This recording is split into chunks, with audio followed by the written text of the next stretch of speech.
శాసనసభలో శనివారం బడ్జెట్పై చర్చ సందర్భంగా ఇంతకుముందు అమలైన పలు పథకాల్లో అవకతవకలు, ప్రభుత్వ భూములు అమ్మకాలు వంటి అంశాలపై ముఖ్యమంత్రి రేవంత్ స్పష్టతనిచ్చారు.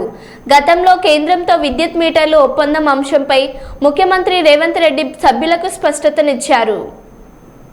మీద ఏసీ బోళ్ళు ఊరికి అట్లా మీద ఇట్లా తడిమి చూస్తే ఆల్రెడీ 700 కోట్లు గొర్రెల పేరు మీద దిగమింగినరని చెప్పి ఈరోజు రిపోర్ట్స్ వచ్చినాయి. కేసీఆర్ కిట్టులో ఏం అవినీతి జరిగిందో వారు కోరుకుంటే విచారణకి ఇద్దాం, దాని మీద కూడా పోదాం.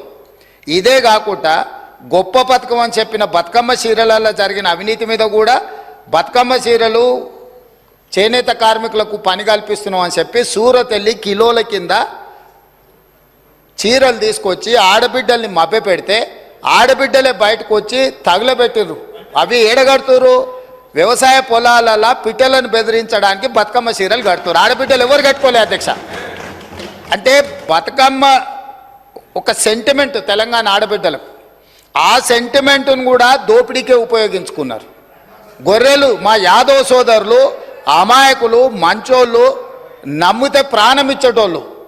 మా కుర్మ యాదవ్ సోదరులను అడ్డం పెట్టుకొని వందలాది కోట్ల రూపాయలు కొల్లగొట్టి మింగుతే ఇవాళ వాళ్ళ పంపకాలలో పంచాయతీలు వస్తే పోలీస్ స్టేషన్లో వాళ్ళే ఫిర్యాదు చేసుకుంటే ఆ కేసు ఏసీబీ విచారణకు తీసుకుంటే ఇవాళ ఇప్పటికే మీదనే 700 కోట్ల రూపాయలు వచ్చినాయన్నారు. ఇప్పుడు ఈడోళ్ళు వచ్చి కూర్చున్నారు.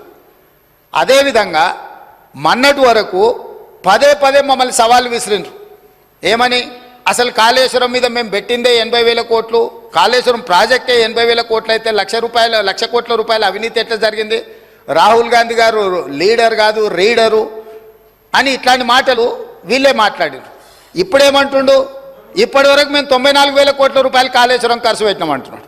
నిన్నటికి నిన్న పోయి చూసిర్రు ఎట్లా కూలిందో, ఇంకేమైనా మిగిలిందా లేదా అని.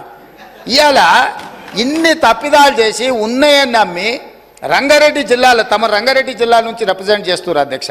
మా మల్రెడ్డి రంగారెడ్డి గారు ఎప్పుడు మొత్తుకుంటుంటారు, అన్నీ మా భూములు అమ్ముకున్నారు, కనీసం మాకు రోడ్లు కూడా వేయలేదు, మా డ్రైనేజ్కి కనీసం మురికి కాలువలు కట్టుకోనికి కూడా నిధులు ఇవ్వలేదు, మా కాలేజీలు కూడా కట్టుకోవడానికి నిధులు ఇవ్వలేదని మా మల్రెడ్డి రంగారెడ్డి గారు అంటుంటారు.